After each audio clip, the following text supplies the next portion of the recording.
I'm about to present to you 31 unseens.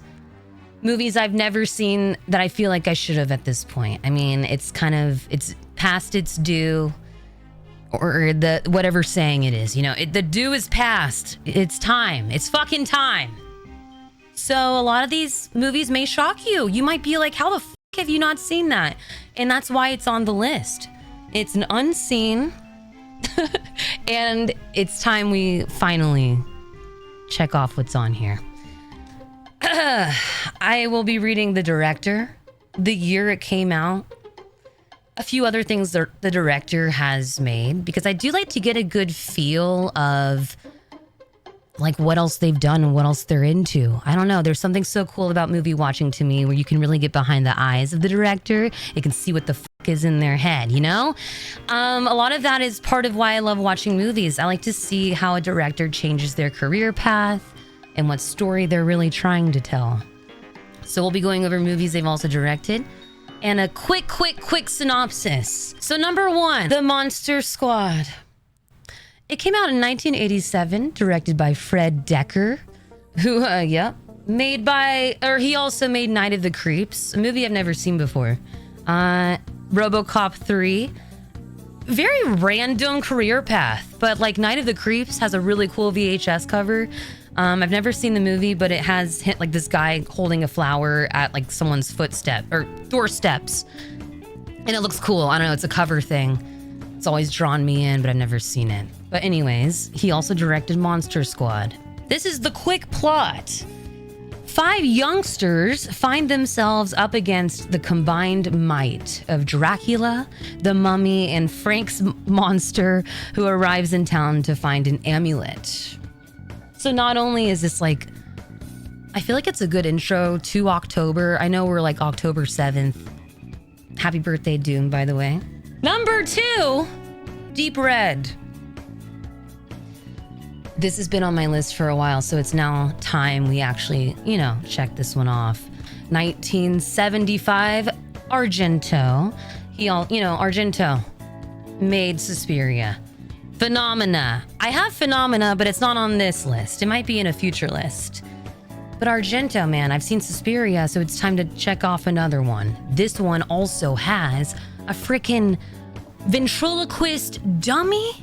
The only thing I've seen from this movie is this dummy that's, I guess, now dead is like dancing, running towards...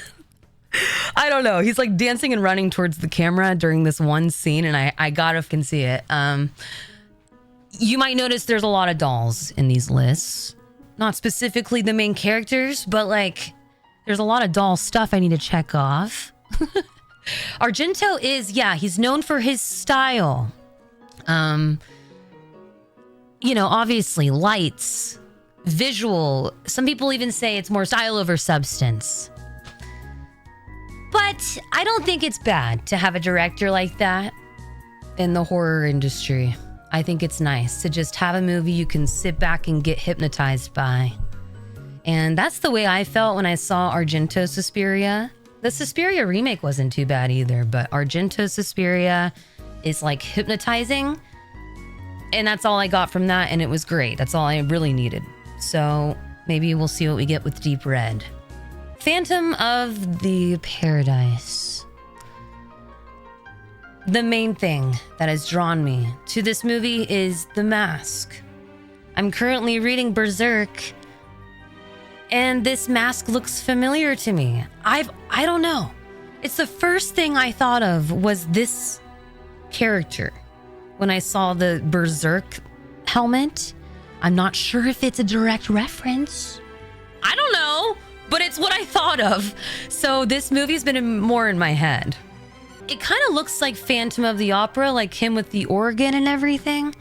So I wonder if it has some Phantom of the Opera references.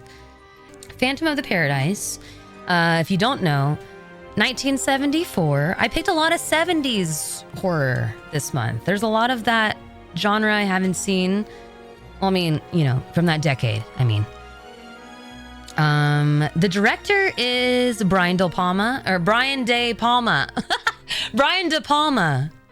Classic. He made Carrie. Scarface, Mission Impossible. Like, this guy's a banger.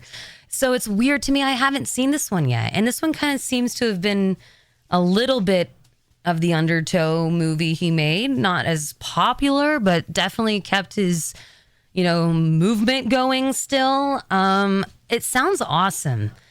Record producer Swan. His name is Swan, I guess. I don't know. Record producer Swan steals the music of songwriter Winslow Leach. That's what I wrote down. Moving on, we have Fright Night. Fright Night, 1985, Tom Holland. Tom Holland is the director. He also made Thinner, Child's Play. It's just crazy. I love seeing a director's career. I just do. It's so cool to me. It's part of the fun, Charlie Brewster is a horror film fanatic, so he starts assuming his new reclusive neighbor is a vampire. As you can tell, these lines are all I need to hear for these movies. I don't need to see the trailer. I think it's more of a surprise and more of a fun shock to just go into it blind without even knowing the vibe. I mean, it's 1985. That tells me enough. But yeah, I'm so in. I've heard this movie is great. You know what I mean? Up next, Houseu. Don't know how I haven't seen this one. Visually alone, from what I've seen, I'm in. 1977. Again, we have another 70s horror. Nobuko Abayashi is the director. The director also made The Girl Who Leapt Through Time and I Are You, You Are Me. This is just a haunted house movie. I did not look anything else up about that. Sorry if you want a full explanation. I just need to know it's a haunted house movie. Done. Up next, the banger. I did watch this one. Okay, so I was working on my voice line stuff and I had time to fit in a movie. I was also working on some other stream stuff before doing this. That's right. Oh my God. Oh my God. What a movie to throw on just because you have time. This was a 10 out of 10. I think everything about this movie, there were so many things I loved about this movie. The costume design, I constantly was taking screenshots of every single practical effect, every single set design piece, the lighting. There's a moment where Keanu Reeves is just in a carriage and the sky is red and he's reading the letter from Dracula and his eyes appear in the background in the sky. It's just so fucking cool. It's just so cool. There's so much I could say about this. I was entertained the entire single way, and I feel like that gives it a 10 out of 10. It delivered a story that could be very dry in the most pleasant way possible. Anthony Hopkins is like just a beast in this. It was just wild to see a movie so perfectly well done and to only hear about the trivia, like Sofia Coppola. Francis Ford Coppola was like such a strict asshole about practical effects in this movie. Sort of like how David Lynch was when people would tell him that he can't do something. Like Coppola was like, fuck that. I am going to use all practical things. And I think it like kind of messed up the production of this movie a bit, but if he hadn't done that, I don't think it would have hit the same. Yada, yada, yada. Practical effects will always win. And you can just tell and smell this movie. 10 out of 10. So I will be checking this one off. I mean, I watched it already and it was one of the best movies I've ever seen. So I'm glad it was the first one to watch on the list. Moving on. The next movie, Ginger Snaps. This came out in 2000, director John Fawcett. John Fawcett wasn't much of a movie director after this. He actually created the show Orphan Black. after directing this. Orphan Black, I've heard about, but two outcast sisters in a mindless suburban town. One gets attacked by a creature the day she starts her period. Number 8, When Evil Lurks, 2023. The director is Demian Rugna, who also made Terrified. Terrified looks cool. It's not Terrifier, but it looks cool. Plot of this one says, inhabitants of a quaint countryside town discover that a demonic infection has been festering in a nearby farmhouse, poisoning local livestock. The director is Argentinian. Is that how you say it? Argentinian? No. Argentinian. So I want to know what the style is, to be honest. I'm in. Moving on. Number 9, Over the Garden Wall. So it says 2014. The creator is Patrick McHale. He has not done anything else, but it looks like I did do my research, and it looks like Patrick McHale hasn't done anything besides kind of help out Del Toro with some things. He hasn't done anything really on his own, but he likes helping out Del Toro with his stuff. Elijah Wood stars in this movie, and this isn't the only Elijah Wood horror on the list. The plot says, on an adventure, Brothers Wart and Greg get lost in the unknown, a strange forest adrift in time. Moving on. Tusk. Tusk is a movie, you might hear me say this a lot, that I've always wanted to see. It is on the unseen list, but not for longer. Not for longer. I really want to watch this one. Kevin Smith. Dude, I've seen most of Kevin Smith's stuff, and I love the guy. I don't think every movie he's made is worth holding a fucking torch to, and I mean that in a positive way. I just think I think Kevin Smith is solid. It says U.S. podcaster ventures into Canadian wilderness to interview an old man with an extraordinary past. This kind of gives me like creep vibes, but yeah. The poster kind of spoils what happens, but for the most part, I've kept myself out of knowing's way. I'm not trying to spoil myself ever. So, I mean, the poster kind of tells me what's to come, but it's about the journey, I think. So I really want to know how he gets there and why. Number 11 is Gretel and Hansel. This one's a shout out to Wicked Virgin, but you have many you have recommended to me, so I'm starting from the top.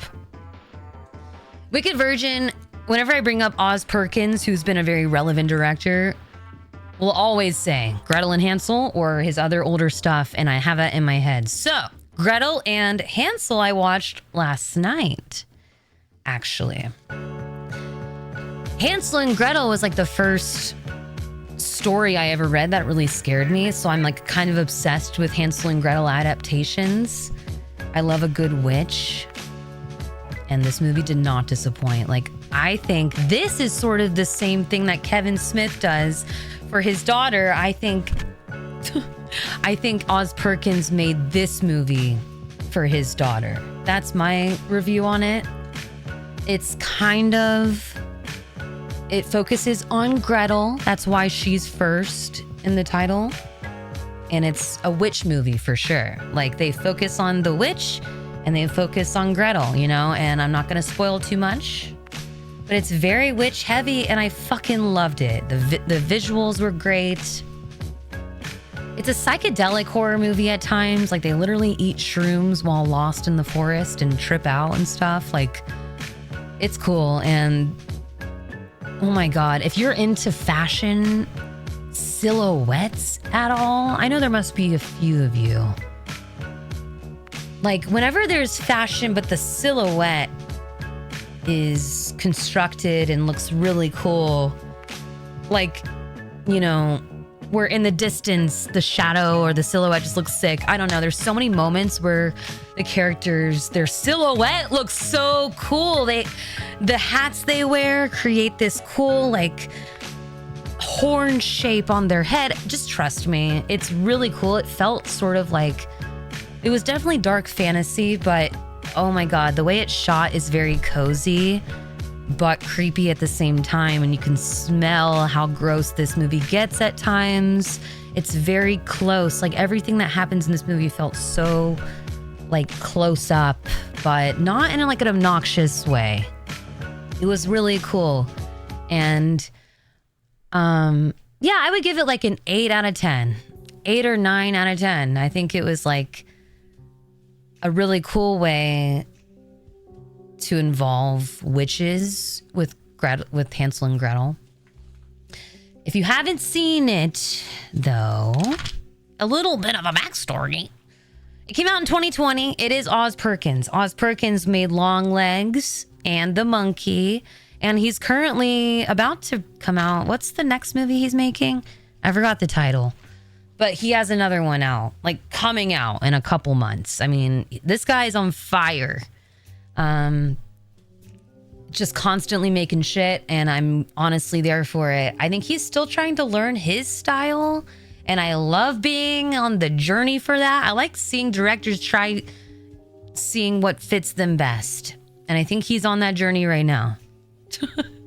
The Monkey was fun.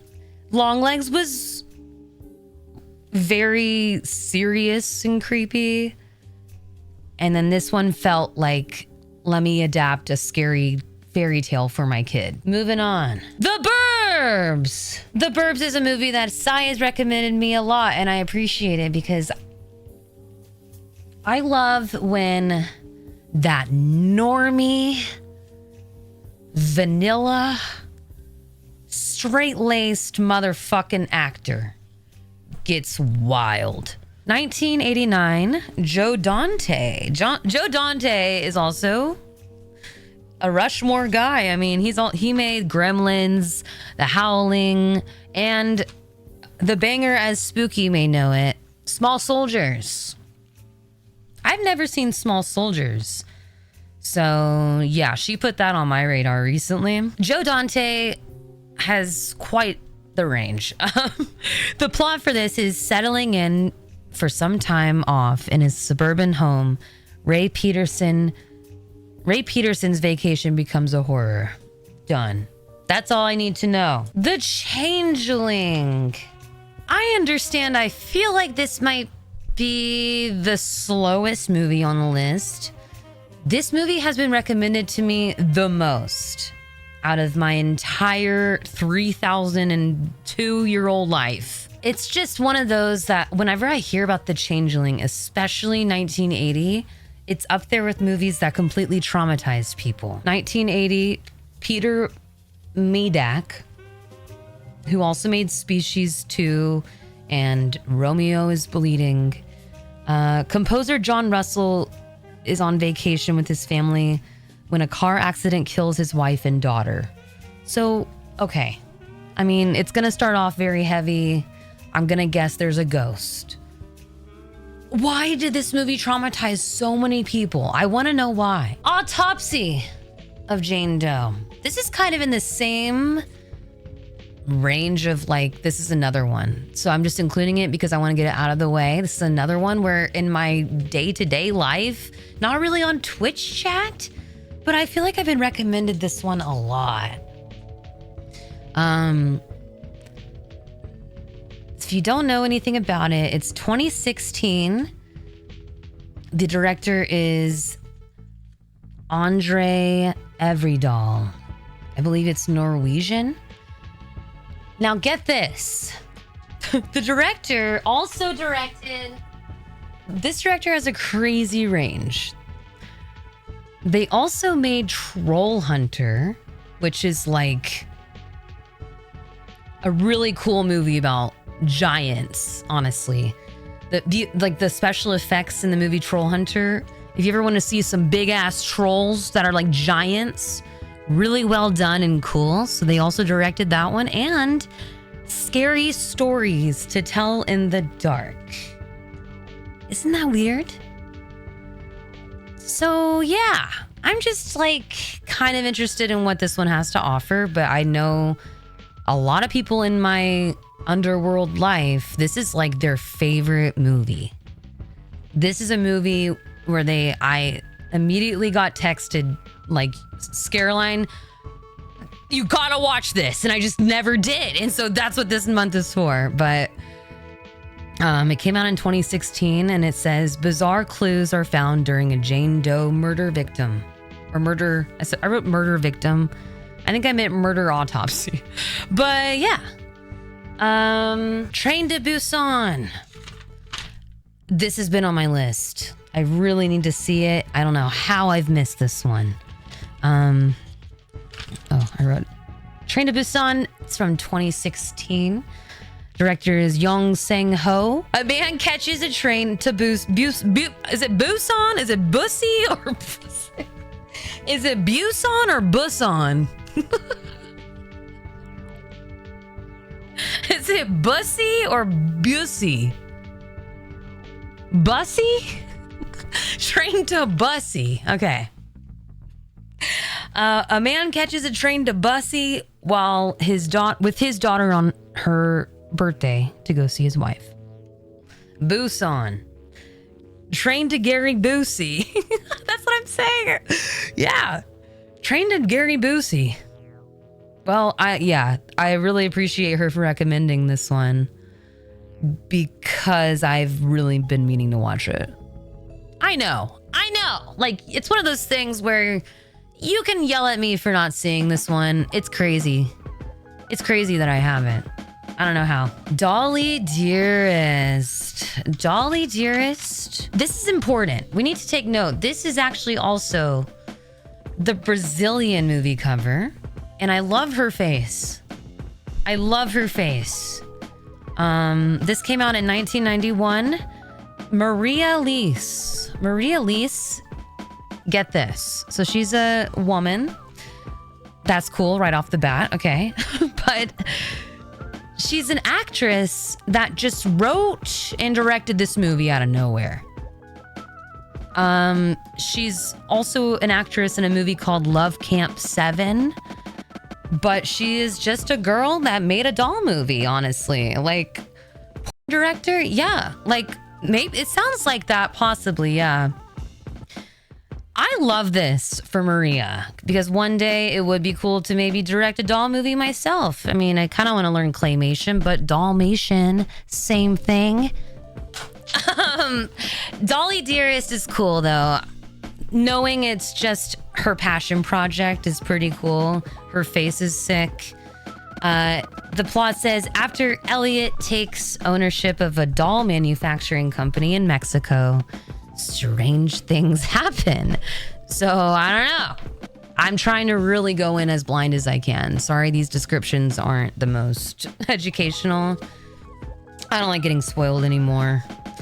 But this looks sick, right? I mean, I think I've seen dolls. There are a lot of doll movies I need to see, but there's something about her face, though. It really sells it to me, too. Moving on. Number 17.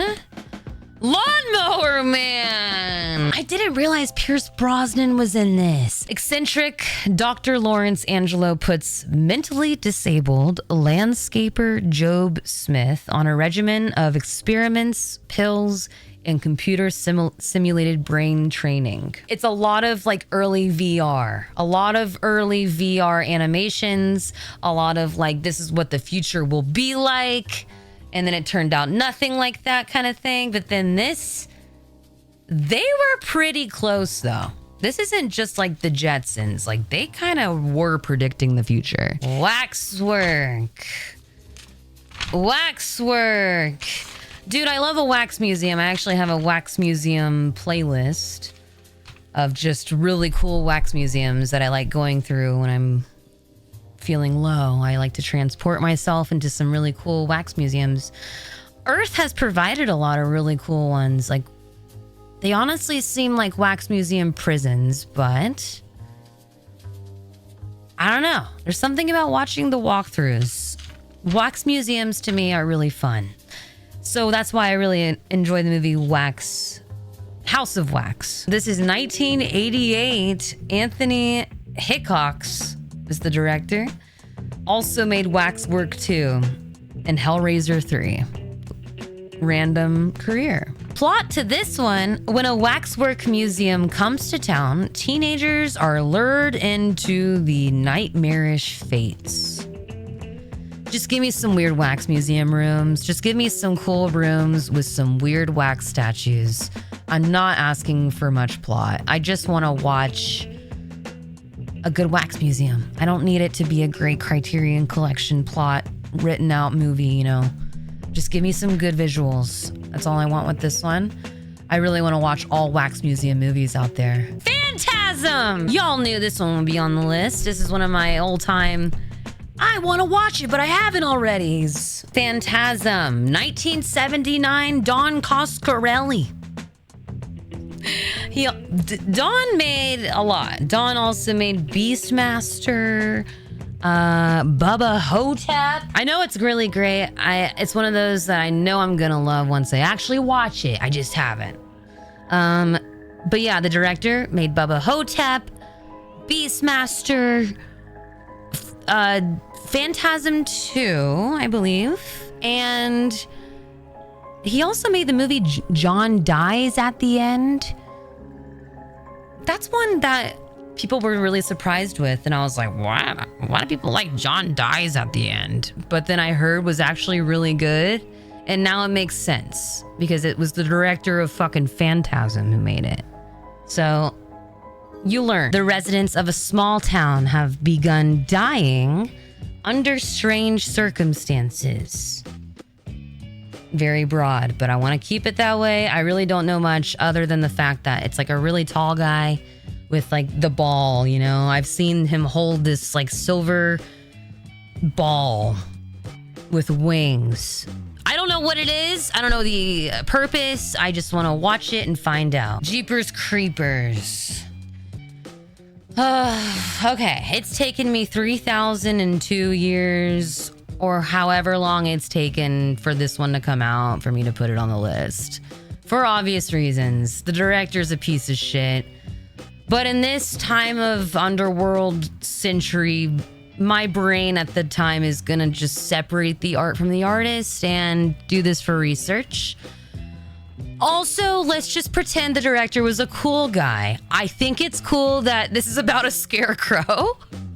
Or I know it has a scarecrow in it, and I do have a thing for scarecrows. So, and it kind of sucks because it's one of those things where, like, people love this movie. People love it. Like, people have a lot of fun, and Justin Long is in it, and that's usually a good sign. Another Justin Long classic. I know the director's a piece of shit, so don't worry. You can calm your typers. I know. And it's why it's taken me this long to watch it. But yeah, just wanted to put that out there.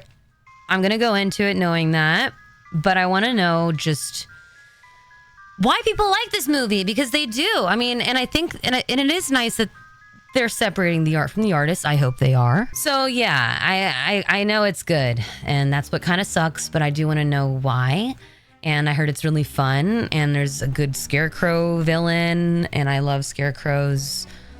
So there's not really much else to that. This director was like pretty beloved until he made the movie Clown House. Just look up Clown House if you want more information on that, and you'll exactly see why I've taken this long to watch this movie. Clown House is just a forbidden movie, and it is made by this director. But PSA, hey, we're talking horror movies. I'm not going to just not mention that. Clown House is the reason why this director is fucking canceled, honestly. But like I said, we're going to watch the movie, or I'm going to see what's up, just because I know people really enjoy it. The plot,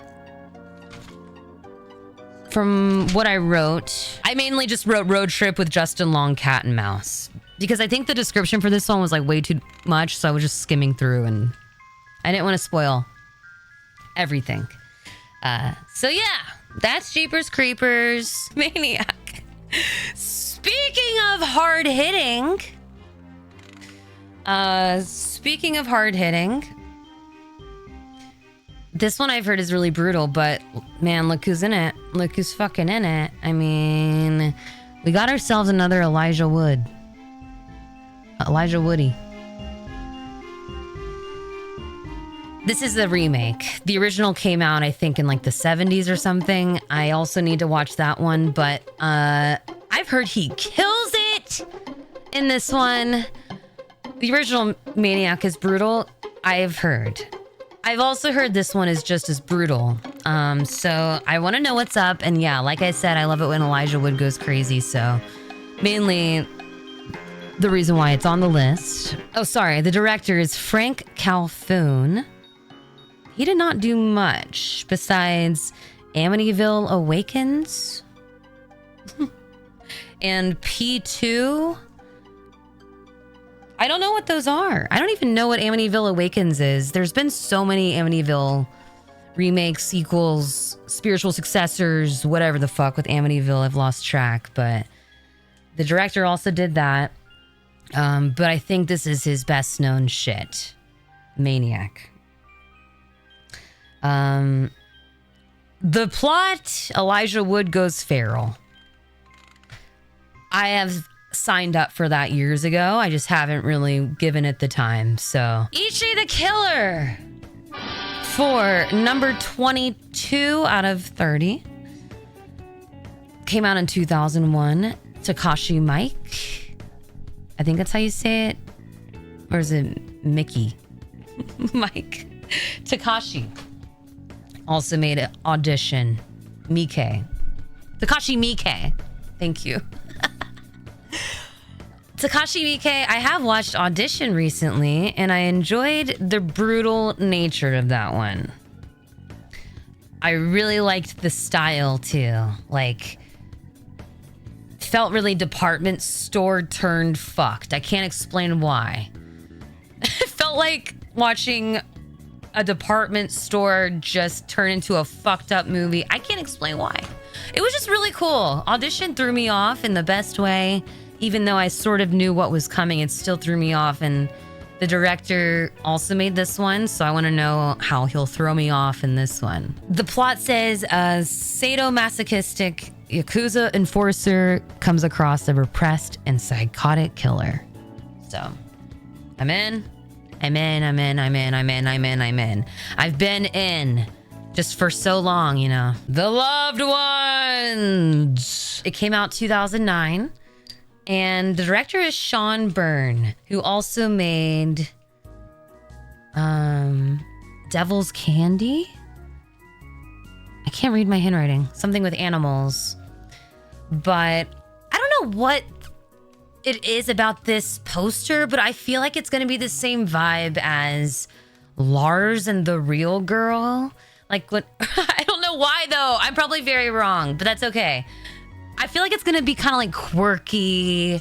Like when movies are very like, the style is overtly quirky, but I mean that in a good way. So the plot for this one is teenage boy finds himself at the mercy of a classmate's demented party.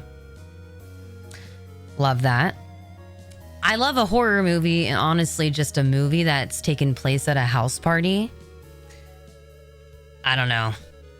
It's just a relatable, not relevant. It's like a relatable thing. I think it's cool to watch a house party kind of go crazy. Like, have that be the starting point. Just a basic house party and watch it get weird, you know? So maybe that's what this will be. Frankenhooker. There it is. It was made in 1990. The director is Frank Henenlotter. Director is Frank Henenlotter. Which is kind of interesting. Weird. I think this movie was perceived like shit when it first came out because the plot is a New Jersey mad doctor rebuilds his girlfriend with body parts of exploded hookers. You know how people were like late 80s, early 90s. They tried to shut down games like Night Trap. People were just way more ready to yell at shit about stuff like that, you know? Speaking of Franks, I just thought we would go with Frankenweenie next. But this version. I've seen most of Tim Burton, and we talk about him a lot in negative tone on this stream. I just think he's kind of lost his focus, man. I mean, Tim Burton has just become kind of a joke when he was so good. I think this was not... I mean, Pee-wee's Big Adventure was like his first feature film. I think this was his first film. This is a short film. It was made 1984. It has Shelley Duvall in it, and I gotta see that. Shelley Duvall at this time was just like fucking crazy. I mean, she's like a clown. She really is like a clown actress. I don't have to say much about Shelley Duvall. I mean, I gotta see everything she's in. I also had to put this on here for Doom. Frankenweenie, she's gotta see every kind of dog movie. And I respect my dog actors, okay? I've even made a dog actor list before of just good boys that don't get the recognition. It's 2025 and we still don't have a best dog performance at the Oscars? What? When they've carried things like this?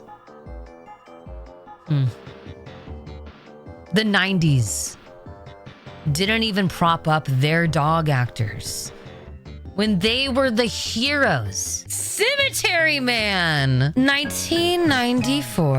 This movie's weird. I mean, I don't know anything really about it, but just it seems random. It was directed by Mikkel Sovey, who also directed The Church and Stage Fright. I don't know about those movies either, but he has a vision, though. I mean, just look at this guy. It's straight out of Dark Souls. I love it. Valerie and Her Week of Wonders is 27. It was made in 1970. The director is Jaromil Jiris. It's a Czechoslovakian movie. The plot is... girl puts on magical earrings and something womanhood, something sounds like labyrinth. This kind of feels like just one of those, you know? Girl goes on crazy adventure and lots of like dark fantasy stuff sort of unwraps around her. 28. Magic. We've all known this has been on the list for a while. I am on an Anthony Hopkins kick at the moment ever since I watched Dracula. So more of that would be cool. More cool Anthony Hopkins roles. It's not gonna... I don't need much explanation as to why I chose this. Just look at the poster. This was made in 1978. Richard Attenborough. You know who that is? It's the guy from Jurassic Park, right? It's the guy from Jurassic Park, the park director guy with the hat and the and the beard. But he also directed the movie Gandhi. He also directed the movie Gandhi and this movie Magic. Weird guy. Actually, just like a very eclectic career. The plot of this one is Corky, a failed magician, adopts a new ventriloquist act with an abrasive dummy named Fats. Corky is the name of Anthony Hopkins, and Fats is the name of the doll. I'm excited to see what this one will be like. Very excited. Coming to a close here, almost done with the list. People Under the Stairs. 1991, Wes Craven. Y'all know how much I love Wes Craven right now. So I sort of picked it for that reason, to kind of step into more Craven territory. The plot is when a young fool breaks into the home of his family's greedy and uncaring landlord, he finds crazy shit. This guy discovers a lot of crazy shit going on in his neighbor's house. I gotta see what's up. And I guess the main dude's name is Fool. Vampire Hunter D. I have also just found this on VHS, so that's a really big reason why I solidified it to the list. This came out in 1985 by Toyu Toyu Ashida. Also the creator of Fist of the North Star. Based on Hideyaki Kikiyuchi's book. So it's not his original work. It's based on a book. And all it says is the future is bleak.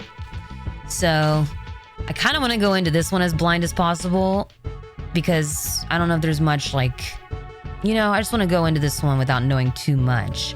I know it's going to look visually stunning, but I don't have any anime on here besides this, so thought I should add one. 31.